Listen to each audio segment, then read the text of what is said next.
Namaste, my dear brothers and sisters. The love and blessings of the Mother and Sri Aurobindo to all of you from Sri Aurobindo Ashram, Delhi branch. We are currently doing a series on the pioneers in mind-body medicine and why it is important to understand the mind-body relationship for any system of medicine is something which is to some extent common sense. You know, we all know that when we are under stress, that is the time when we are also likely to fall sick. Children get their examination fever when the examination is around, and that is because of the examination stress. On the other hand, when we are happy and cheerful, we fall ill much less often. But then this something which is a very common observation is something that modern medicine had forgotten till about 1950. Uh, till about 1950, starting with say around 1900. Because within a rather very short span of about 50 years, concentrated in the years 1900 to 1950, modern medicine made some spectacular advances which did not require the mind-body relationship and yet succeeded in wiping out some of the major killers of mankind like infectious disease through the use of vaccines and antibiotics and nutritional deficiencies like pellagra, which used to be killer diseases, by the discovery of vitamins, which could now be packed in a pill and given. And the result was that modern medicine forgot the mind-body relationship. It went into sort of an eclipse. And therefore, the pioneers who started rediscovering the mind-body relationship had an uphill task. Not only they were thinking along lines which were unconventional and required some very original sort of an approach, when they discovered something, it was not well received. They were looked upon as people who were rather unscientific in their approach.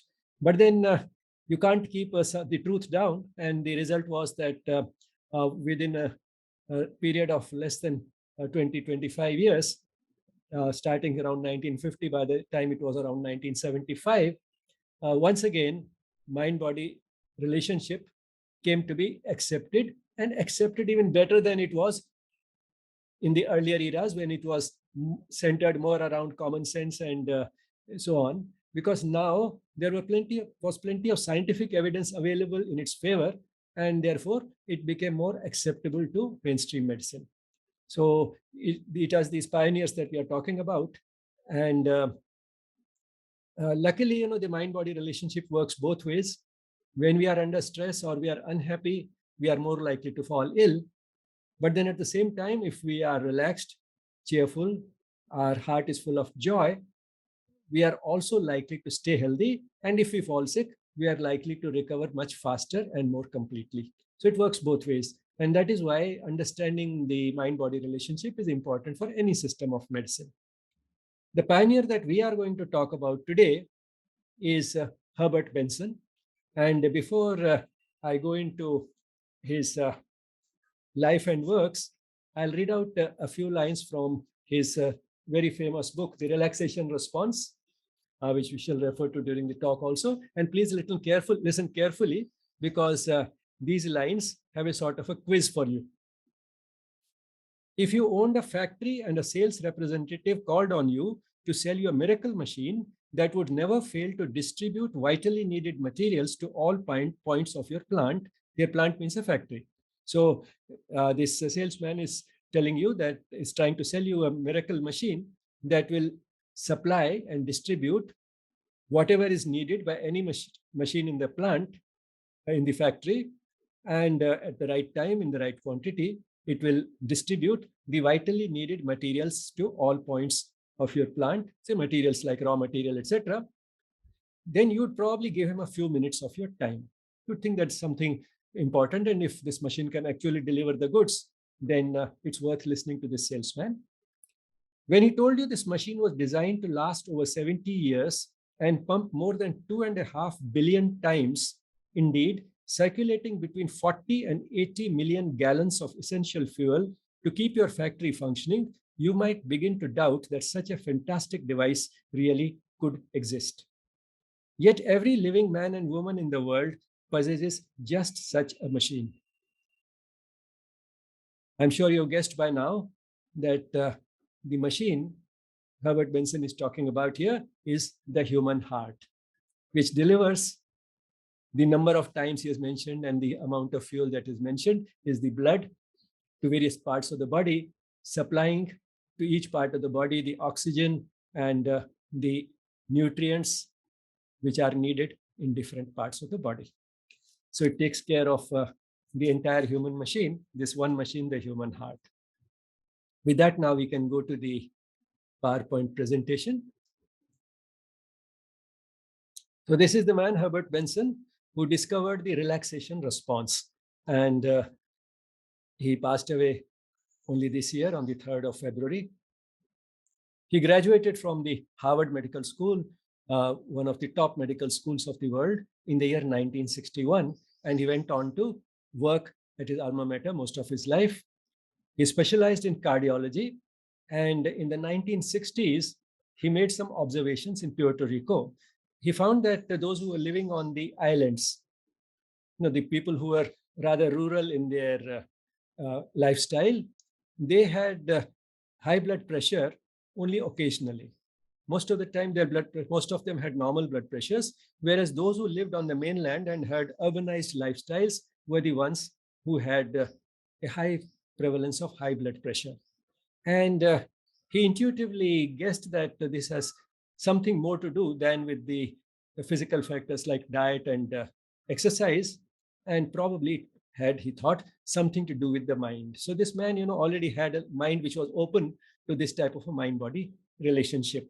And based on this observation, he thought, let me do some studies. So he was at heart not just a physician and a cardiologist, but also a basic scientist, a physiologist. So he entered the physiology labs of the Harvard Medical School and started doing some experiments on monkeys. And the experiments were such that the monkeys were being trained to raise or lower their blood pressure voluntarily using reward and punishment. This was based on the model which Skinner had made very popular, that you can change the behavior of animals using a reward and punishment system. The animals maximize the behavior which leads to a reward and try to avoid the type of behavior which leads to punishment. This is again common sense, and nobody can understand it better than married people. After marriage, gradually both the partners start realizing what is it that pleases the other partner and what is it that is likely to annoy him or her, and they gradually start repeating more and more the type of behavior which leads to the partner being happy, so that is the reward, and start avoiding the behavior which will lead to a punishment. So the rats which Skinner trained were doing exactly that. But then can this also apply to things like blood pressure? Because blood pressure depends upon the heart rate and the caliber of the blood vessels. That is how wide they are, how easily they're letting the blood flow. As in any pumping system, the pressure would depend upon how hard the pump is working, and also if it is pumping to a large number of tubes and channels, how narrow those tubes are. The narrower they get, the more the pressure will be. For example, at the end, if you have a nozzle where it's very narrow, you find that the water comes out like a jet at great pressure. So if the blood vessels are narrow, if the tubes are narrow, then the blood pressure will rise. So it depends. But we can't voluntarily control the way our heart beats. We can't control the extent to which our blood vessels are open. So how could the monkeys voluntarily do it? So this was something which was novel, and but all the same, he started doing these experiments. And to some extent, he succeeded in making the monkeys raise or lower their blood pressure voluntarily using reward and punishment systems. But then while he was doing those experiments, and perhaps it was because of those experiments that he was approached by Maharishi Mahesh Yogi and his followers, the adherents of the transcendental meditation system, the TM system of meditation. And they asked him, why are you working on monkeys? We can do it in human beings. Human beings, when they meditate, they can bring their blood pressure down voluntarily. So why not study human beings? To that, Herbert Benson initially said, no, thank you, but no. Because he thought that studying meditation would be something, which will not do much credit to him in the medical world. People would think that he has become crazy or something, he has lost his mind. This was something completely unthinkable. And that too, meditation, which is being promoted by a Swamiji. So completely unscientific work. So he said, no, thank you. But the Yogi and his followers, and by then he had a large number of followers in the US, they were very persistent. So finally, this no changed into a yes, but there was a condition laid that if the findings of the experiments are negative, if the findings are such that they do harm to your movement, because this was a movement which the Maharishi was trying to spread in the US, which means then if you start losing your adherents, it does harm to your movement. If the results are negative or it does harm to your movement, still we will be free to publish the results and you will continue to cooperate in the studies. It's not that you drop out midway, now the results are not good, so now we'll not uh, give you any other further subjects for the experiments. And still, because of one more thing which he did, because he was very afraid of what the other colleagues in the Harvard Medical School would think, he said that we'll do it on this condition that even if the results are negative, we publish, and you will enter the lab through a side door after office hours. That is the time we'll do the experiments on you. So all these conditions were laid down, and they were all accepted by Maharishi Mahesh Yogi, because he was very confident that the results will be good and positive. And what was the technique? Those of you are not familiar with the technique of transcendental meditation. The technique consists of a mantra. I put mantra in quotes because they don't necessarily give any traditional mantra. They just give sometimes a very neutral sound. And this sound, which is given to the person who is learning transcendental meditation, is unique to that particular person. So they say that we will give a mantra or sound which is best suited for that particular person's personality. So they give you a questionnaire so that their personality can be assessed, and depending upon your personality, the person is given a mantra. Probably here the principle involved is that if the person is in any case spiritually oriented, then they may give him one of the traditional mantras. If he is not, then they'll give him a neutral sound so that he doesn't feel that he is indulging in any traditional spiritual practice. So then they'll give him a very neutral sound. So this mantra or the sound is whispered into the ear of the person who is learning, and he's told, this is your mantra or your sound. It's specially for you, and you have to keep it confidential. Don't divulge it to anybody. Keep it a secret. And then he's told that you have to chant this silently, 20 minutes in the morning and 20 minutes in the evening. No other change in the lifestyle required. So very clear-cut, well-defined technique. And that is what suited Herbert Benson also, because in scientific experiments, this type of a cut and dry technique, which is very specific, is very suitable as compared to a technique which may involve too many things and too many changes and too many variables, which could then vary from one person to the other person meditating. So this was a technique which was rather suitable for scientific experimentation. And of course, they were told that while you are chanting silently in the morning and the evening for 20 minutes, then adopt a passive attitude. Don't try to fight any thoughts, but at the same time, don't engage in any thoughts. So some of the basic principles, which are common to meditative techniques, they were told a few such simple things about what they should do when they are silently chanting this mantra or the sound that they have been given. Now, so Herbert Benson did these experiments on a large number of subjects. The age range was from 17 to 41 years, and some of them had practiced it for as long as 9 years. Those who had practiced for long periods of time were the adherents, who had learned transcendental meditation out of a sense of devotion, and they had been practicing it for a long time. But then he took many other subjects also who came only out of curiosity. Let's see what it is about. And normally one would have expected in a country like the US, not many people to be interested in a Swamiji's practice, but because associated with him was Herbert Benson, a person with a medical degree from an Ivy League university and doing a scientific study. So he could attract a large number of people who may not have had any spiritual inclination, but at least they were curious about what the technique was like and what the findings will be. So he attracted not only the TM adherents, but also some students, mathematicians, artists, businessmen, all types of people from other walks of life in a wide range who learned it for a short period, or sometimes even less than 1 month, and then they were into the experiment. And the experimental protocol was that after coming to the lab, they'll just sit quietly for 20 to 30 minutes. Then practice transcendental meditation for 20 to 30 minutes, and then again sit quietly for 20 to 30 minutes. So in 1 to 1.5 hours, the experiment will be over for each individual. And what did he find? He found that, of course, the blood pressure fell. That is what he was trying to do in the monkeys. Now here there were human beings who could also voluntarily bring down their blood pressure by practicing this technique. Their heart rate also fell, but then that was not all that happened. He found that the oxygen consumption came down. And just notice the scale here. This will be important when we go further.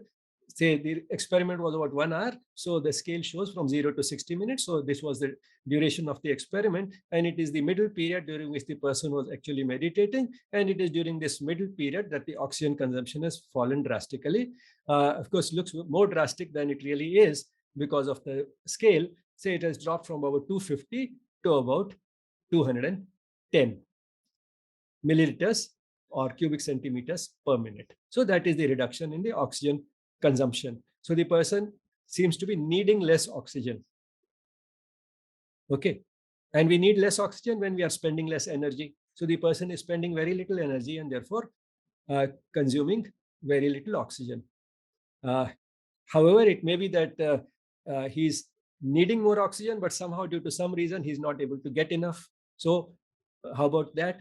That was shown that that was not the case because blood lactate levels also came down, again, roughly around the same period when the person was meditating. Now, what is blood lactate?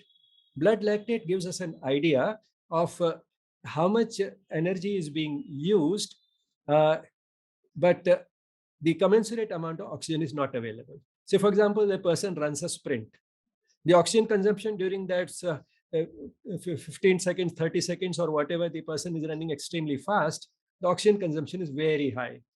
And his breathing can't cope with it.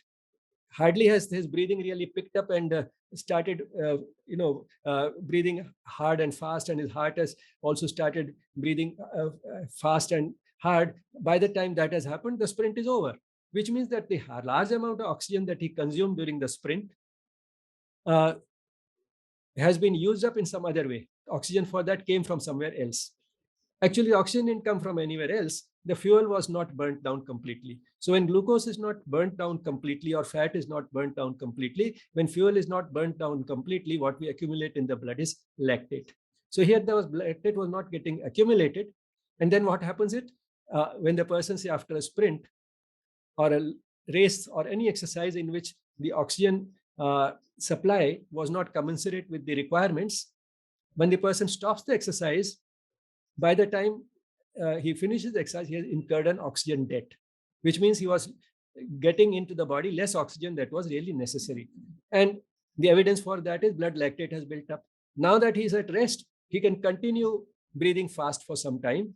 His heart can continue to function at a higher level for some time. And we all experienced it, that if you have strenuous exercise for some time, even when you stop the exercise, your heart may be still pounding. If heart is not pounding, at least you are breathing much faster and harder than usual. So you are getting extra oxygen in, although you are at rest and you don't need that extra oxygen at that time. You are using this extra oxygen to pay off the debt incurred. And as you get this pay off the debt, the blood lactate level again comes down.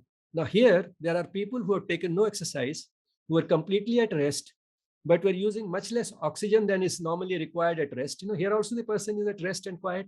So at that during that restful period, he was needing this much oxygen per minute, but during meditation, it has been brought down further. And along with that, we know that this was the low level of oxygen consumption, which was actually required, which means the person's oxygen requirements genuinely came down because the blood lactate levels also in fact fell. So the requirement had actually genuinely come down. Now, this type of a thing, oxygen requirement falling below the normal level, happens also in sleep. Because, there's a certain amount of energy that we need when we are doing nothing, just sitting quietly or lying down quietly, but we are awake. But then when we fall asleep at night, the oxygen requirement falls still further, the way it has happened here. So is this process something like sleep? Now that comes out in the next graph. The person is awake. The oxygen consumption has come down as it happens during sleep. But then what is the difference between sleep and this phenomenon? That comes out in the next one. Now notice the scale here. the scale here is from 0 to 7 hours, because that is around the time when we sleep. And out of this 1 hour is roughly the time which the person meditates. It's not that the person is doing both the things on the same day or same time. The sleep, graph is a standard graph of may not have been done on these subjects, but we know this is what happens in sleep. Scientists, know that. And this is what happens during meditation. And this is what Herbert Benson called the relaxation response. Notice that carefully, that here, this middle period, that is the middle period of 20 minutes or so, when the person was meditating, during that period, the oxygen consumption has fallen very steeply. And during meditation, it remained very low. When the meditation was over, it again went up very steeply. Now, this fall is very sharp. The rise is also very sharp, but the level reached is much lower than we reach at any time in sleep. In sleep, the person goes to sleep. Gradually, the oxygen consumption keeps coming down, keeps on till about 6 hours. And then when the person is about to get up, that is the time when the oxygen consumption again starts going up. So sleep is very different from sleep. Here it is a slow fall and not a very marked fall. Here the fall is more drastic and it is extremely sharp. So that is the difference. So that's why I said this is a process which is very different from sleep. The person can do it voluntarily when the person meditates. And since during this, the oxygen requirement is very low, and we use oxygen for our metabolism. So it's a hypometabolic state. Hypo means low. So the person is achieving a hypometabolic state through meditation. And this was published in the American Journal of Physiology in the year 1971 in the September issue. And the title of the paper was "Wakeful," means not sleeping. The person is not sleeping. Hypometabolic, physiologic means it's a normal state. It's not a disease condition. Physiologic means it's a normal state. It happens to normal people. So wakeful, hypometabolic, physiologic state. And Keith Wallace was one of the devotees of Maharishi Mahesh Yogi, and A.F. Wilson might have been another devotee, or maybe one of the young people working in Herbert Benson's lab. These experiments were done in Herbert Benson's lab. Wallace had just finished his PhD and he went to the Benson's lab in Harvard and they did these experiments together. So here is the paper that was published, which has now become a classic. After a little more than 50 years since it was published, it still continues to be quoted very extensively. So the relaxation response is an integrated response, which means all these things: fall in the heart rate, fall in the blood pressure, fall in the oxygen consumption, fall in lactate levels. All these things are happening together. It's an integrated response of the body. But it is quite opposite to the fright, flight, fight response. And the body is equipped for both. Now, what is the fright, flight, and fight response? Interestingly, the fright, flight, and fight response was also studied in the same laboratory by Walter Cannon, who is one of the most respected physiologists. Much earlier, he was 1871 to 1945, you can see. So he studied this sometime around the year 1910, Walter Cannon. And what he found was that when an animal is frightened, it leads to visible bodily changes, which seem to be voluntary, and also autonomic changes, which are not voluntary. Both types of changes happen when an animal is afraid. Now, what is the voluntary response? Either flight or fight. Means if the animal knows that I can't fight this enemy of whom I am frightened, the animal tries to run away. On the other hand, if he thinks that the enemy is weak, he may put up a fight. So fright, flight, and fight, during all these, what happens is that the heart rate goes up, there's an increase in the blood pressure, increase in oxygen consumption, which is just the opposite of what was happening during the relaxation response. And of course, there are voluntary changes, as you have seen. Say if there is a cat which is afraid, it runs away. If a cat is angry, then it has a different type of response. When a dog is trying to sort of frighten another dog, there's another type of. So from the body, you can make out what the mood of the animal is. But along with that, they also are taking place these changes, which are not under the control of our willpower. The body is just equipped. And why is the body equipped to do that? Because during flight and fight, both, the animal is exercising. That is one thing common. Both need an effort. And when a muscular effort is needed and exercise is needed, the muscles will consume more oxygen. And to cope with it, the heart rate goes up, oxygen consumption goes up. Therefore, the respiratory rate will also go up, the respiratory depth will go up. And on the whole, the blood vessels in many parts of the body will constrict to allow for more blood flow to the muscles. And along with that, because the heart is pumping faster, all these things put together will also lead to an increase in the blood pressure. So this is a mechanism which is designed to make the animal cope with the additional exercise or exertion required, physical effort required when the animal faces an emergency. This is an emergency response. Now, this response is also built into human beings, but there's a difference. Human beings do not always run away or put up a fight. That is not civilized behavior. So when we are facing, suppose you are facing the boss and the boss is shouting at you, you can neither run away from there nor can you hit the boss. But at the same time, the heart rate goes up and the blood pressure goes up. That does happen, which means that this is happening, but the purpose for which this was designed is not happening. The purpose was that you should be able to cope with physical exercise better, but you are not taking any additional physical exercise. Human beings don't do that, which means that if this type of things start happening repeatedly to a human being, where he's going through some sort of a stressful response, an acute stressful response, his blood pressure is increasing every time, but it is serving no purpose because there was no physical exertion involved. And if this happens frequently enough, this increase in the blood pressure becomes steady. So this is one of the ways in which even repeated acute stress can lead to high blood pressure. So that's what happens in human beings. But then nature has built into human beings one more thing which probably animals don't do.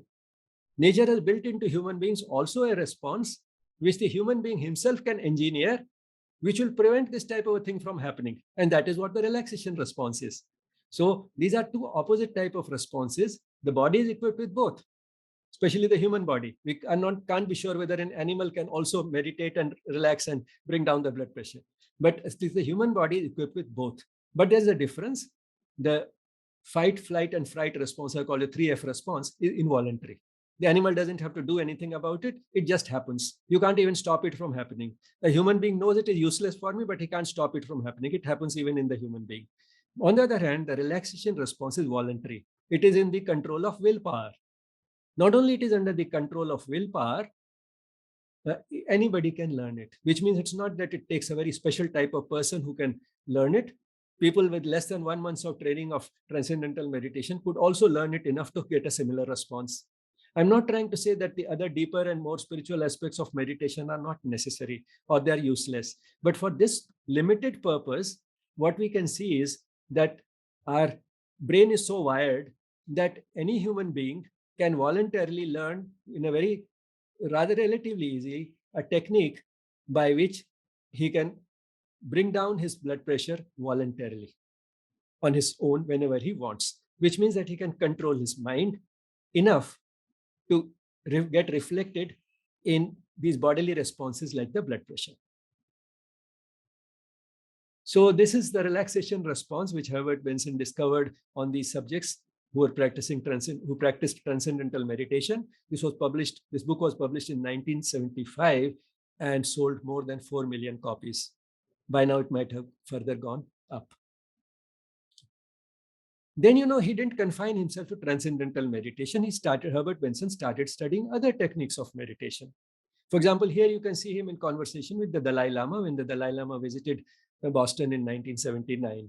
So he studied the Buddhist system of meditation. He studied many other systems of meditation and came to the conclusion that they have something in common. And he found that the relaxation response that he discovered while the subjects were doing transcendental meditation was not specific to transcendental meditation. It happens with any meditative technique. And he found that all meditative techniques have 4 basic features. One is that the person sits in a quiet environment. Secondly, he sits in a comfortable posture. Thirdly, he uses a mental device which reduces the ordinary chaotic surface activity of the mind. It may be repetition of a mantra, or it may be mindfulness or whatever. These are all mental devices. And the person adopts a passive attitude. What this passive attitude means is that the person does not struggle with the thoughts. He does not try to necessarily stop them, but he doesn't engage with them. And he does not try to raise unnecessarily any doubts and questions in his mind about the technique or about what he's doing. He just lets himself be, and passively just accepts that what I'm doing is good, it will be useful. So he adopts a passive attitude. He doesn't uh, raise unnecessary questions and doubts. So his intellect is at peace. He has a passive attitude, and also it may include a passive surrender to whatever is happening, that whatever happens is a part of the divine will, and so on and so forth. So all this passive attitude. So these are the four basic features of any meditative technique. That's what he found. And that the relaxation response, is not specific to TM or transcendental meditation. Actually, in a way, you can say all meditative techniques are to some extent transcendental. Because what does transcendental mean? Transcendental means going beyond something. All meditative techniques aim at going beyond our ordinary human limitations. So, in that sense, all meditative techniques are transcendental in their approach, in their aim. And then he also found that the use of these meditative techniques need not be restricted to high blood pressure, and he started treating a wide variety of patients with the same approach, like people having heart disease or tension headache or menstrual problem irregularities. So he started treating a large variety of patients using this approach. He put together a well-defined program so that people could go through a 1 week of a program or something like that, during which they could do, and then the rest they could follow on their own at their homes. So he put together a clear, well-defined program which all these types of patients could practice. And same time, he of course maintained that it is not a substitute for drugs or surgery. It's not an either or approach. It may reduce the dose of the drugs required. In some cases, one may be able to avoid surgery, but it is not a substitute. Those things may still be necessary. However, what he achieved was that what was a heresy once upon a time, to think of things like meditative techniques, that too being taught by a spiritual master, something which was unthinkable in modern medicine, in his own lifetime, it came to be considered as something common sense, which is just common sense. So there was a great deal of acceptance over a period of 30 years or so, which happened during his own lifetime. He studied these subjects and published the relaxation response in 1975. By the year 2005, within 30 years, this had become quite acceptable to modern medicine. So this was a great thing. When I met Herbert Benson in the year 2003, he said that I owe great debt to India. I learned a lot from that great country. And the other gentleman you see here was also working in his lab and is one of the very well-known researchers in the field of yoga. Particularly in two areas, he's well known. His earlier research was on the use of yogic techniques in the treatment of insomnia, that is sleeplessness, difficulty in falling asleep. And his recent work is on introducing yoga in American schools. And he has been very successful at popularizing it in schools and getting it accepted in schools. His name is Satbir Khalsa. Don't be carried away by his name and his beard. He was born and brought up in Canada, a Christian, then converted into Sikhism later, and has done much of his professional work in the United States at Harvard. So, and then of course he had a few other younger colleagues who were studying the same thing from another angle. For example, they were trying to see whether there are any changes in the brain, structural changes in the brain, chemical changes in the brain, which can all be studied, through techniques like the MRI these days. So they were trying to see whether such changes are taking place in regular meditators, and in fact, those changes also do happen, and there is quite a bit of evidence for that.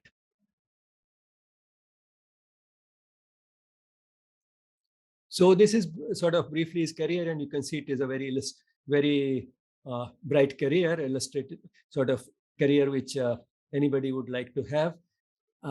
But at the same time, because of the difficulty in getting his work on the mind-body relationship accepted, he maintained both identities as a cardiologist and also as a mind-body specialist for a very long time before he switched over completely to mind-body medicine.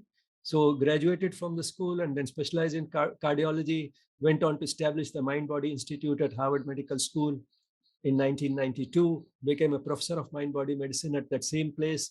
And then after retirement, he got a big grant from a philanthropist, I think James Henry. And with that was established an institution, the Benson Henry Institute, which is a mind-body institute at Mass General Hospital, which is a big hospital associated, again, affiliated to the Harvard Medical School. And he established a organization, the American Institute of Stress, of which he was the founder trustee, published more than 190 scientific papers in his life, wrote 12 books, of which more than 5 million copies have been sold. And these books have been translated into many languages. But the most famous remains this classic, The Relaxation Response.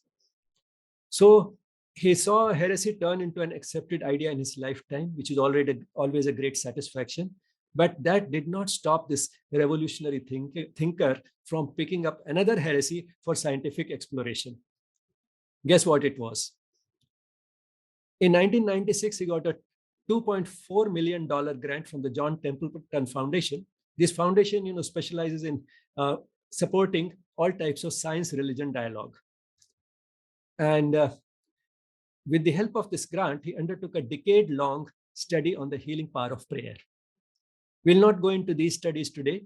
We'll take them up on the last Saturday of June, because the person who is really better known for the healing power of prayer and putting it into mainstream medicine is Larry Dossey. We'll talk about him on the last Sunday of June. So we'll not go into this much further. But then Herbert Benson was a pioneer in this also.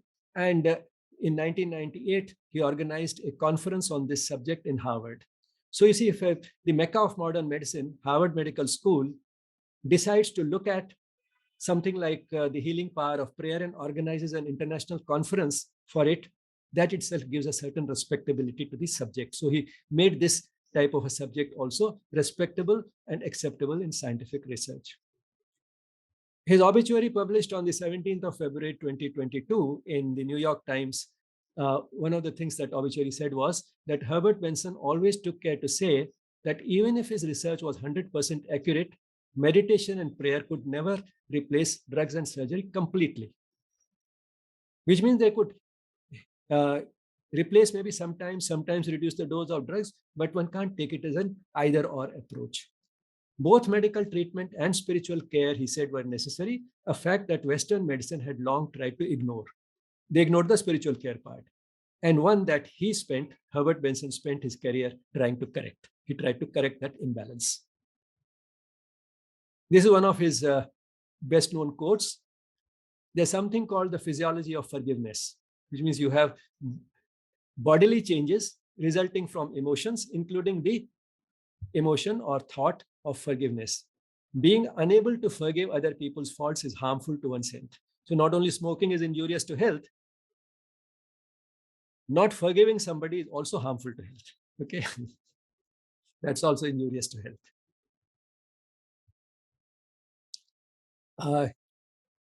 I put down some of the sources that I have consulted for putting this together.